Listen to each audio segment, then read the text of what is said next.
But WPBA Predator event. You know, Yeah. the SAP Junior Open. She's placed in a lot of these events, but and yeah, she's out there killing it. that was Yep, and a great she's point by handling you, Mike. herself.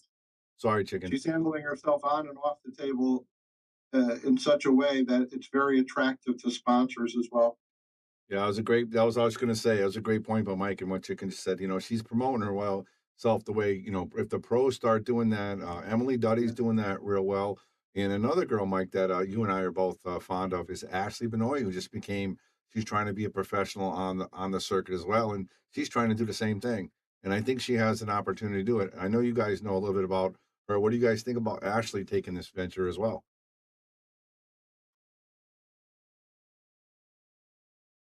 Well, I could make a couple of comments. I've watched Ashley play over the last couple of years, and I've seen her develop exponentially.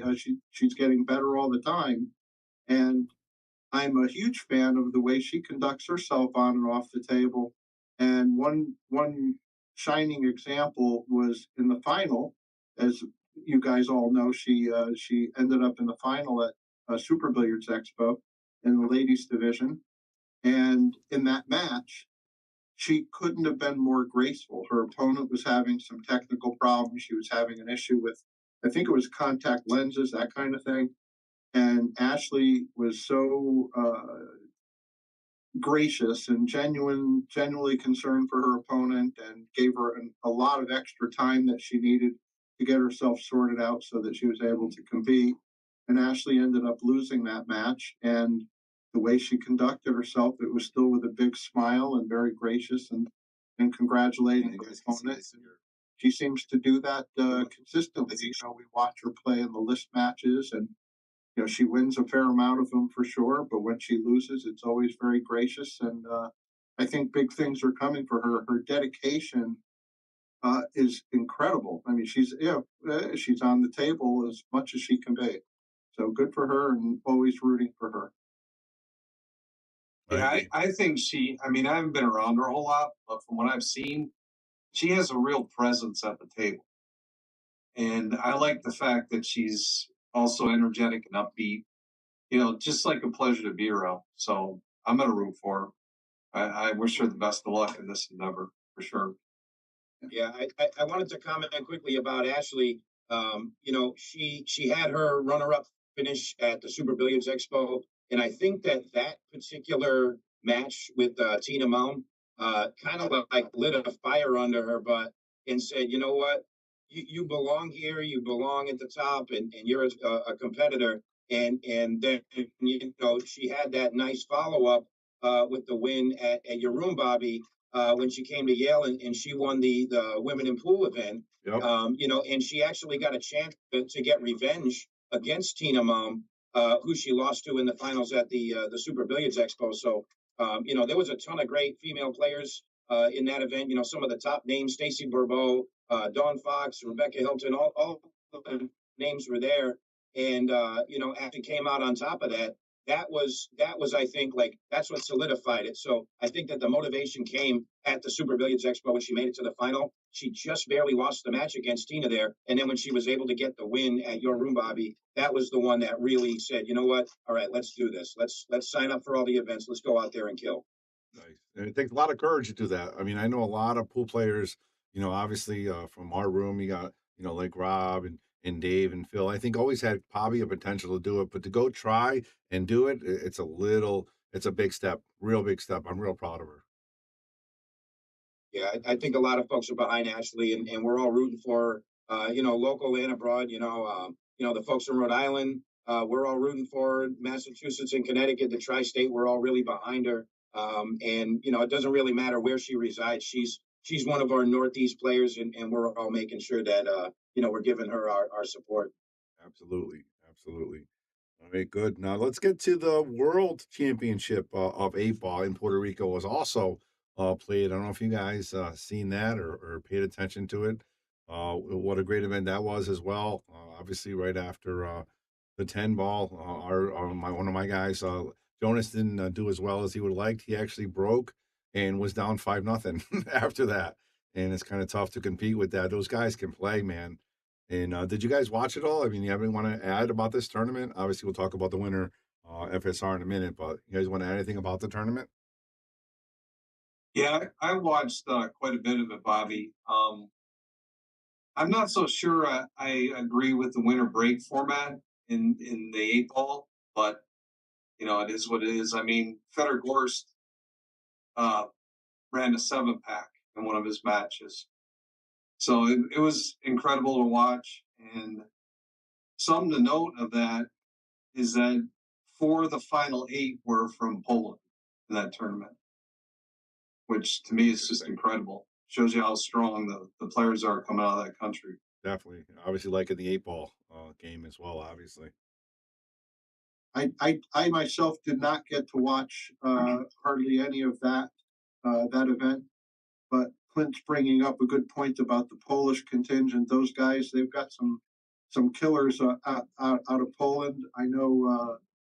Oh, their names are escaping me a little bit. I know there's Babica, of course. Winton, who just came in second. Victor Zelinsky, right? Yeah, yeah. So he's. And by the way, we mentioned this before we went on the air.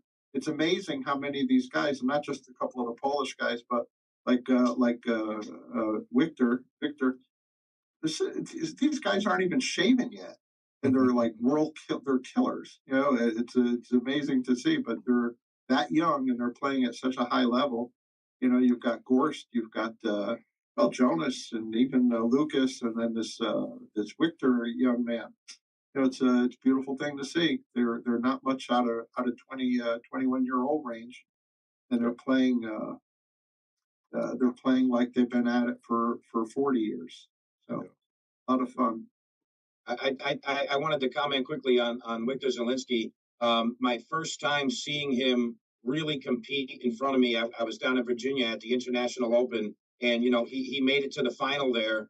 Jason Shaw came out on top of that, but Victor was the guy that knocked out, arguably the hottest player, Mr. Feder Gorst. Sure. And just seeing this young man competing, Victor is a serious force, and I think that just a couple of little tweaks over the next year or two, whatever, he might be the guy. He might be the player to beat. Just seeing the way that he goes at it in person, he's a serious player. He's top caliber for sure. It's the real next generation, right, Mike? Yeah. Anytime that there's a match that goes down, event, whatever, I always look to the youth because they still don't have a ceiling that's really dictated. And that's why I say, if you got two players that are rated exactly the same, but one of them's 15 or 20 years older, you got to go for the younger guy. He's the guy with the edge. Great point. Of course, experience is a factor, but their ceiling hasn't been dictated just yet. And they don't know how good they are. We don't know how good they are just yet or how good they can get to. So the youth is definitely the future, and that's what we got to look for. Yes, Good. agreed. The skill is definitely beyond his years. I mean, it's obvious watching him. Compact stroke, unassuming style, and just gets the job done. Yeah. Some of the racks I watched him run out in the 8 ball tournament, just incredible. Really good player. Nice. Congratulations to him. He's definitely top caliber. But Bobby, I unfortunately I have a room full of guys, and I got to go get ready for this WNA here. I got to get these guys signed in and ready to rock. I really appreciate you inviting me on today. And anytime you want me to come join you guys, just to give me a heads up. I'll definitely come with you. All right, absolutely. Just last thing, just give us a quick, quick thing about what you're doing and what's going on in Ship to Cash, and then we'll let you go. Yeah, sure. So tonight we have a special 10-ball event. Today is the birthday of the late, great Nelson Oliveira, the Portuguese pit bull. So we're honoring him tonight by playing his favorite format, 10-ball. So tonight at Snookers, we're doing the 10-ball format, same races, same buy-ins, everything. We're doing call shot 10-ball in Nelson's honor. We're open until 2 o'clock today, normally 1, but we're open until 2 a.m., so we're going to have a lot of players here. Our good friend Lucas Fracasso Werner is in the room. So if you guys go over to Snookers Live in a little bit, you can watch some of the matches. I'm sure you're going to see him on the feature table. After tonight, December 4th, have another event here. It's kind of a everyone come out and play pool type of event. That's here at Snookers. That's December 4th. It's a Sunday. And that's even race 9-ball tiered buy-ins. It goes from as low as $40 up to $130. And that's based on your skill level. Everybody's invited. Everybody can come play. And we expect a good turnout there. Everybody's just going to come hang out before the holidays. Then we have the Bay State APA. Ship to Cash will be doing a broadcast with Mr. Earl Strickland. I know you guys have had him over at Yale, but we're going to be up in the Fall River area at Rack 'em Up in Fall River. Derek Cunningham and Garrett McDonald are the Bay State APA over there. So we're going to be doing a broadcast with Earl Strickland. That's right before I go back to Connecticut, and we're going to the Lascotti Cup. That's the weekend of December 11th.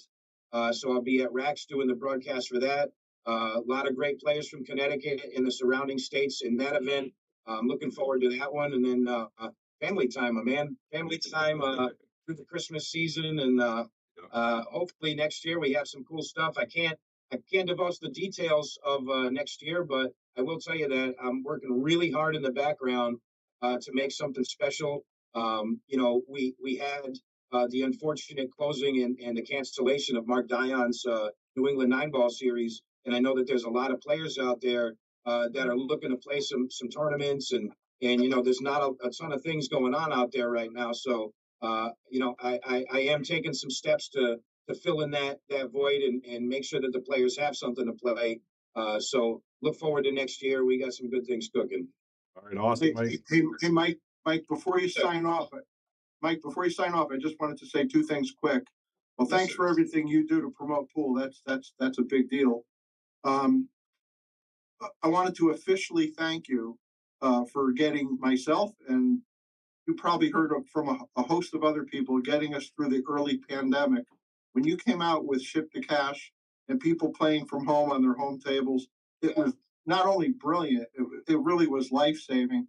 It kept us, when we were isolated, when we couldn't go anywhere, and all the uncertainty and difficulty with the pandemic, we were able to tune in and catch some amazing action, and it was terrific. So officially, thank you sincerely for that. And the other thing, That was a great time. I actually really enjoyed my time doing the virtual events, and I want an event. I want an event. I want an event. What are you going to do when all the pool rooms are closed? You got to do something. So I kind of just ran through things in my head and said, "Hey, this sounds like it'll work. Let's try it out," and it worked. So it was brilliant. It really was. And the other thing is just wanted to make just a quick comment about Nelson Oliveira. So he was like the grinder of all grinders. I used to enjoy watching him play. He was tough. He was appropriately named the Portuguese pit bull, and terrible about his untimely passing. But really happy you guys have a memorial event going in his honor. So good luck with that and continued success. Thank you very much, brother. I appreciate it. All right, Mike. Yes, happy Thanksgiving. Best luck to all your events. And just the last question, it's a one quick answer, then you can definitely hang up the phone. We're gonna ask this all the guys. Who's having the best 2022? Carlos Beato, Fedor Gorst, or FSR? I want to say overall, Fedor Gorst is the one that people are looking at, but on paper with the wins, you might say FSR, but I think Fedor Gorst right now might be the best player on the planet right now. But I will say I asked him in person, who is he the greatest player right now?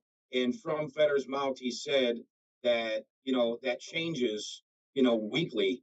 So he kind of smiled about it, but I think he's the hottest player, Fedor Gorst. He's the guy. Okay.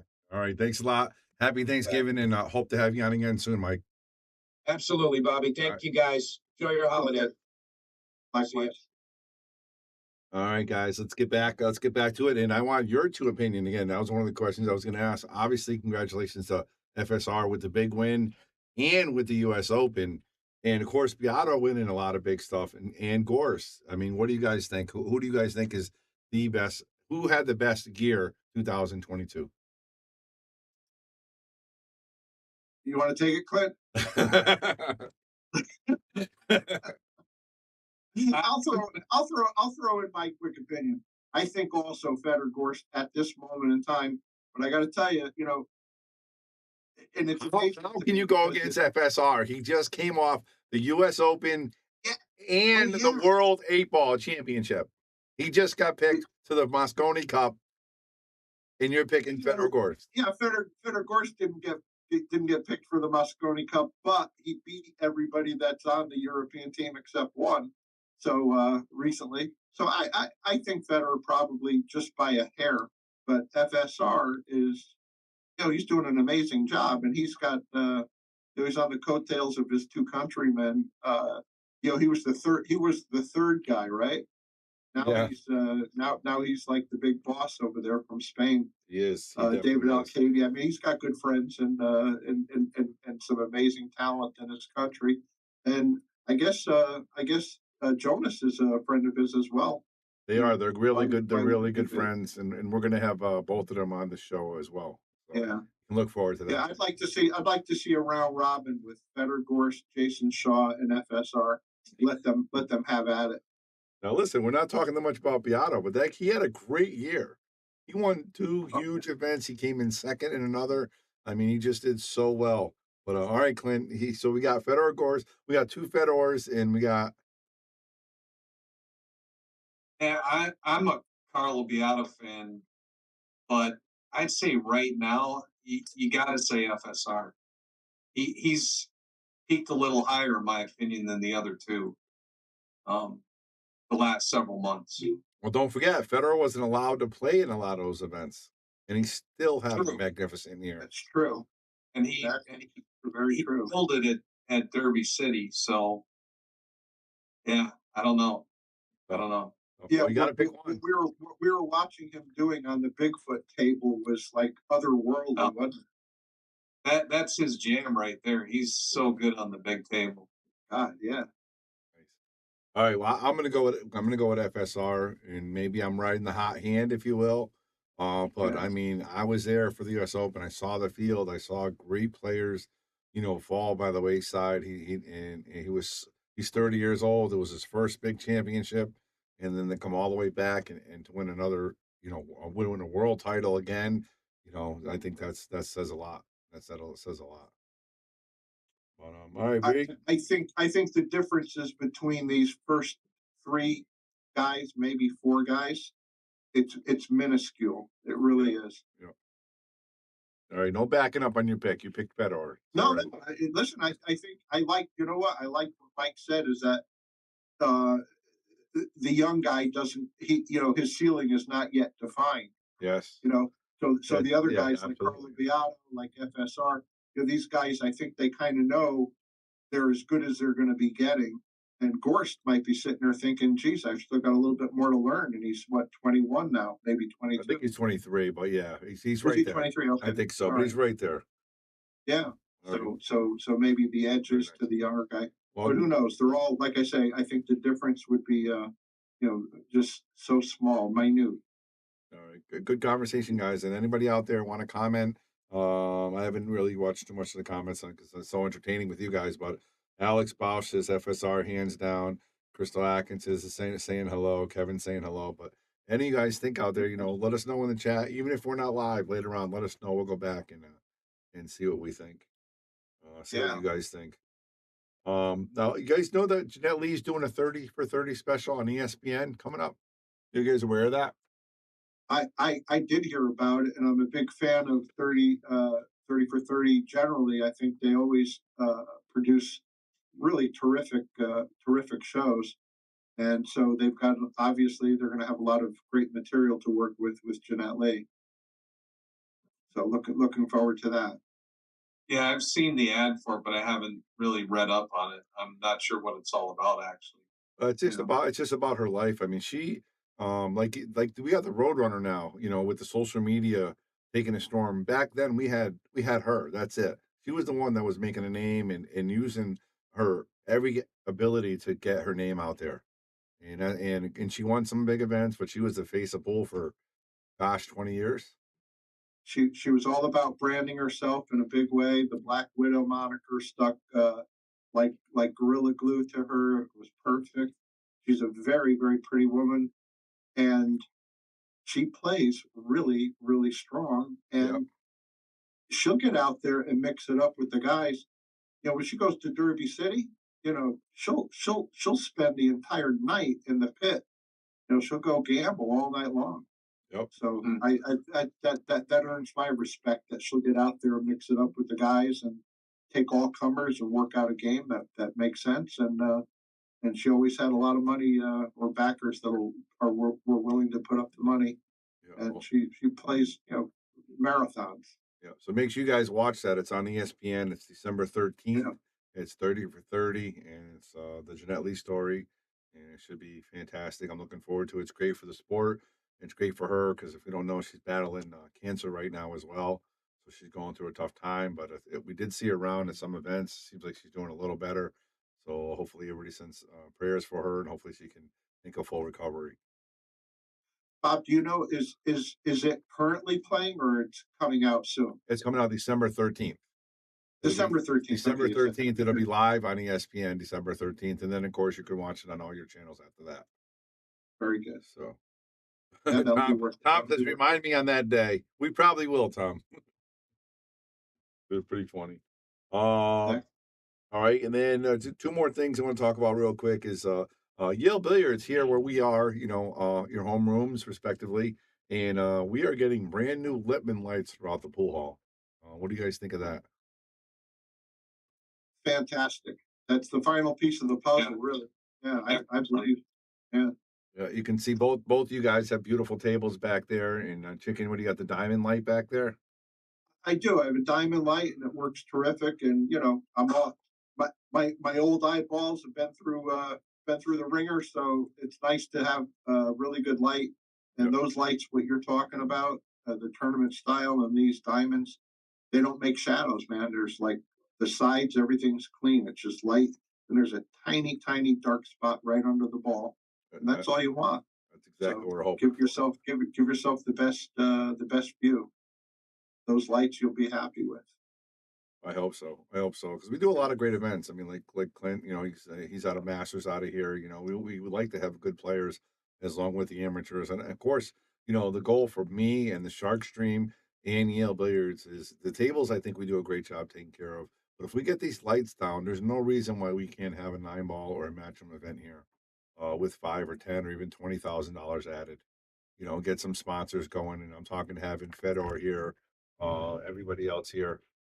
All the big names down for a big event. You know what I mean? I think that would be fantastic. Wouldn't that be great to have I was thinking about this the other day, have a full-on pro tournament somewhere. I'm talking about top level pro tournament. Right? Right. Absolutely. No reason why not. No reason why not, right? We got the space. The word's obviously out to get over to Yale and get on the Shark Stream. And by the way, I don't know if anybody's been keeping track, but think about the top level players that have been to the Shark Stream, who've had some very good fortune come their way. Maybe there's a tie. Maybe there's a tie-in. Right. Think about it. Earl came, and he ends up on the Moscone Cup. Right. He's on the USA team. Also, he made a couple big deals with the queue holders and also doing training classes all over the East Coast with that as well. He's got that going on. And by the way, we do have that event coming up in December, and I've stood by and watched Earl and watched him do some lessons with people at Steinway. He is an amazing teacher, and you got to figure with his resume, nobody knows more about pool than Earl Strickland. There may be somebody that might know about as much or as much, maybe like Efren, but nobody knows more than Earl, and he's going to be giving lessons and take advantage of that. It might already be filled up. I'm not sure. The personal one's filled up, but it's pay-per-view. We get as many people as you want for $9.95 for 5 hours of Earl. $2 an hour. How about that? It's going to be strong. I mean, for $10, this guy is a really, really good teacher. So looking forward to that coming up. But so yeah, Earl's had good fortune smile on him. Jason came and played Earl for a warm up before Turning Stone, and of course he went right up there and won Turning Stone. Jason did, and then of course he had to to beat Moscone's record that was previous.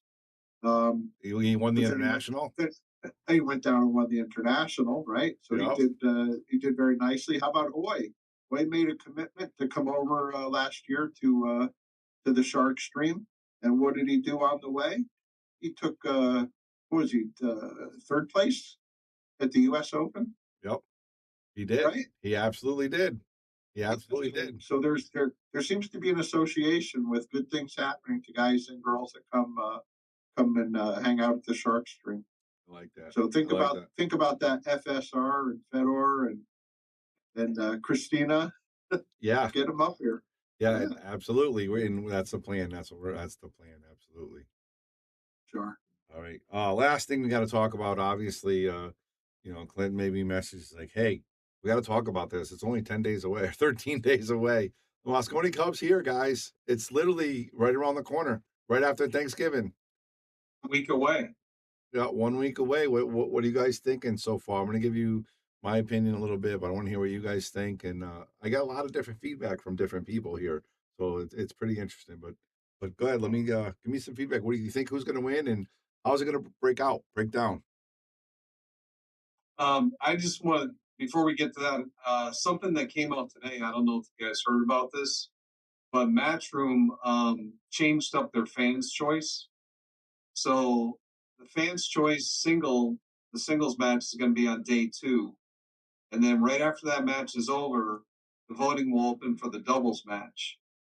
But the catch to it is, or not catch, but the thing they did is that the players that played in the singles cannot be picked for the doubles.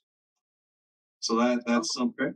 Well, and I believe it came out today. Oh, we'll keep an eye. So what do you think? What do you think, Clint, generally of the USA versus Europe this year? Well, it certainly doesn't look good on paper, that's for sure.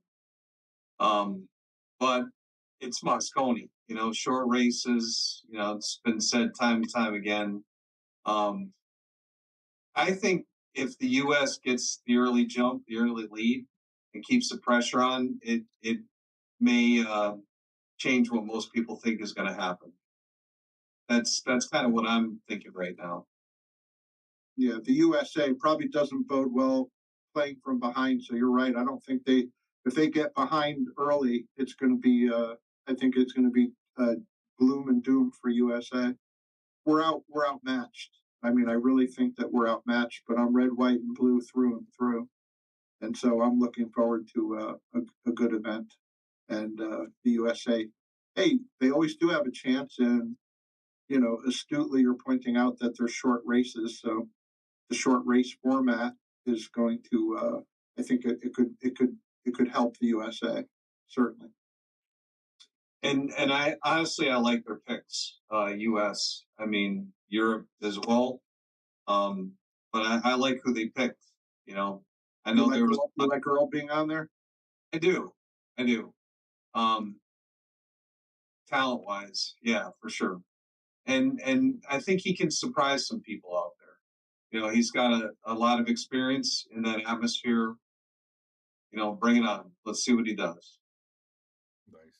Yeah, we're gonna have a couple more conversations before the actual cup happens. Obviously, I want to get into the. I don't want to get into this debate now because I think this might take a little bit longer. Will or hold it together for the whole show. The whole big dance, the whole 4 days. But I'm getting a lot of feedback. I think that people I'm getting either, think America has a chance, with the short races, a race to five, but I have a lot of people saying, on the other team, you have five players all over 800 Fargo, top 10 in the world. We have one player in the top 25 as far as Fargo rating for USA. So that's a big underdog. And I think it's a short thing. I think anything can happen. And I agree with what you said. If they get an early jump, if they get down 3-1, 4-1, I think it's going to be trouble. But if they can get a lead 3-2, 4-2, they'll have a chance. That's what I'm thinking. Right. Yeah. On paper, it's terrible. So we got the home court, though. We got the home court. The fans are going to USA. Yeah. I think there'll be plenty of people here though from Europe. They do enjoy to go attend the Moscone when it's in Vegas or Reno. They like coming here to the U.S. for sure. Absolutely. we'll be hearing plenty of Europe. Yeah, we will. We Uh, will. all right, so there you go. We think we all root for America here. I think, right? That's a given, 100%. Oh yeah, Yeah, absolutely. You can't give up on your guys. You know, you gotta root for them. Like Clint said, they don't. It doesn't look good on paper, but we'll see. You gotta get out there and play the game. yep. Yeah, they get some luck, some rolls. You know, That's a big you part never of it. know. It's funny you bring that up. But I want to bring up something real quick that you just talked about. People ask me a lot. Obviously, do you think Jonas is better than Lucas? And I want to give you my synopsis real quick. Lucas beat him, I think, 3 out of 4 times they played that I know of. But obviously Jonas has a way better pro record than Lucas is even close to doing. But I think a lot of it is what Clint was just talking about. It's you're getting your roles and your stuff together. And because Jonas played in more events, he's got an opportunity where he's got his roles and he got hot. Where Lucas played so minimal events, he didn't have that. He doesn't have the big enough track record to have a great day where he's getting a lot of roles and play good on top of it. So I really think they're really close. I think Jonas is a little bit better because he's more seasoned as a pro, but I think Lucas is I think a better shot maker, and he can blow the doors off Jonas's career if maybe not blow the doors off, but they both could be world champions. But Lucas can if he starts playing in these events, settles down and goes to them. I think he's going to be a world champion. What do you guys think about that? well, I you talk about roles. You watch guys, who's getting more roles one day and versus the other. And roles I can be think one that or that two roles in a set. yeah, but I think that race to 18 that we did at Yale was very telling. Um, in that I mean, so it's a longer race. You're going to 18, so you figure the roles are going to kind of level out Right. at that point. And those guys, they ended up with Lucas winning. It was 18-15, Yep. and it never really looked like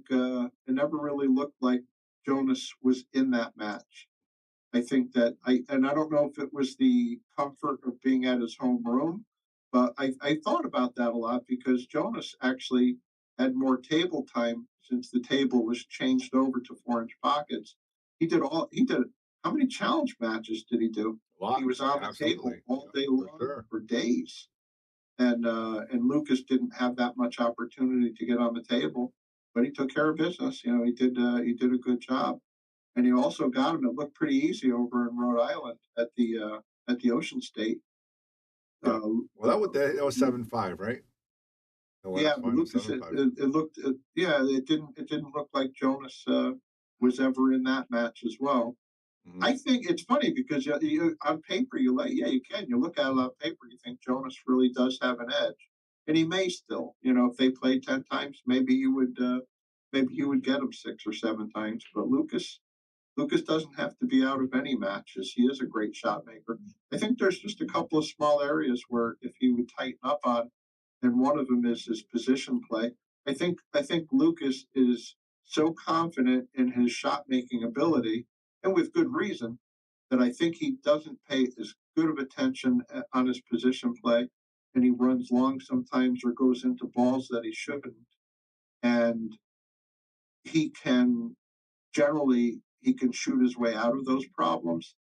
Except when you go to some of these big tournaments, like down in Virginia and like down in Atlantic City and those kind of places, where you're running into some other really high level pro players, these guys are shooting back at you, and they will punish you if you don't shoot your way out. That They're going to punish you for that it. match against Steyer, he was up 5-1. He literally made 2 mistakes the rest of the match and lost 9-5. So there you go. These guys are shooting So, back at you, and they're shooting yeah. back pretty hard. Yeah. Yep. So he's still got a little bit of work to do, but he's not short on I the want to talent. see him. This is his year, and I'm behind him 100%. I'm going to Turning Stone with him. I Yeah. might even be going to Indiana with him. I'm not sure yet, but this is his year. He needs to make it. He needs to make his name. He needs to be on Moscone this year. This is his year. Spend my advice, if Lucas ever listens to this broadcast, spend as much time as you can around people that can help your game, and spend as much time as you can on the table, and just be a sponge, man. Absorb the good information from the right people, Yep. and no doubt he has the talent. He can get there. Nice. Yeah, I think obviously I like Lucas and I like his game. I think he needs to get to more of these pro events. Get into the pressure cooker against these other players, like you said, that are going to shoot back at you. Get to that next level of seasoning and decision making, and I think, yeah, sure, he can play with them.